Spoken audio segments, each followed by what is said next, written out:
Hey guys, in this video I'm going to talk about Gaussian elimination in linear algebra. The idea of Gaussian elimination is just solving a system of linear equations but using a matrix. So let's say I have this system of equations, 2x plus y equals 5 and 4x plus 3y equals 11. You can solve this the algebraic way, but you could also express it as a matrix. And the way to express it as a matrix is to take your x's and you're going to make that one column in your matrix. So 2x and 4x would have the entries 2 and 4 in our matrix for the first column. This is the first column.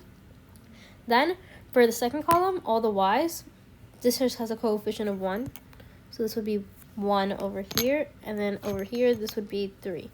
So this is the left-hand side of the equation expressed as a matrix.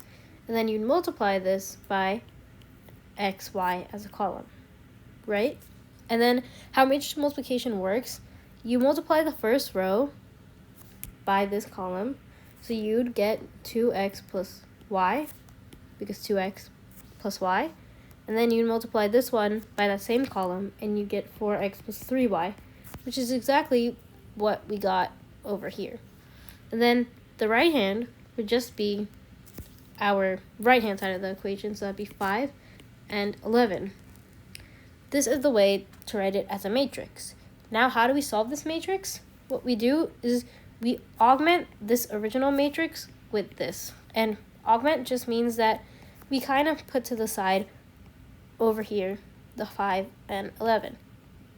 Now, how would you solve for this matrix using Gaussian elimination? Well, this is pretty similar to solving a normal system of equations. First, you can start by multiplying the first row by 2 and then subtracting that from the second row.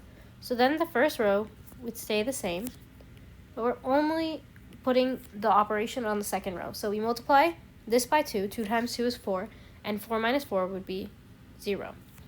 Then you would do 2 times 1 is 2, 3 minus 2 would be 1, and then lastly 5 times 2 is 10, and 11 minus 10 would be 1. Now we have, if we put this back into the algebra form, we have 2x plus y equals 5, our original equation, but then we'd have y equals 1. And what we could do, we could plug it back in here. 2x plus 1 equals 5, 2x equals 4, and x equals 2.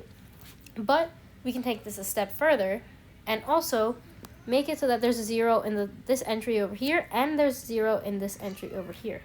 So our goal is to get a 0 in this entry. Well, how do we do that? We can just subtract the first row and the second row. So then we would get the second row would stay the same, and 1 minus 1 is just 0. This 0 minus 2 is just 0. 1 minus 1 is 0, and 5 minus 1 would be 4.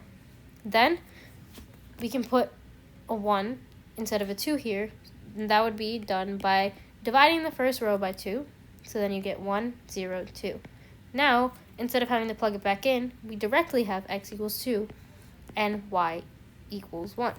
And putting it in this form over here, where we have a diagonal of 1s, that's called reduced row echelon form, or for short, it's called RREF. And it's ideal that you put matrices in reduced row echelon form, because then you can just pull out what the values for x and y are. Of course, this is a really simple equation, but if we were to do it with maybe more than 2 variables, let's say we do 4 or 5 variables, plugging it in like this would take a while, because then you'd have your, let's say, like x fourth value, and you'd plug into an equation that has x1 plus x2 plus x3, and then you'd solve for x3, and then you do that and go up like that. That would take a while, especially if you're working with higher dimensions, like maybe you're working with maybe 10 plus dimensions, which is why working with matrices is a lot easier for high dimensional data. I hope you enjoyed this video, and I'll see you in the next video.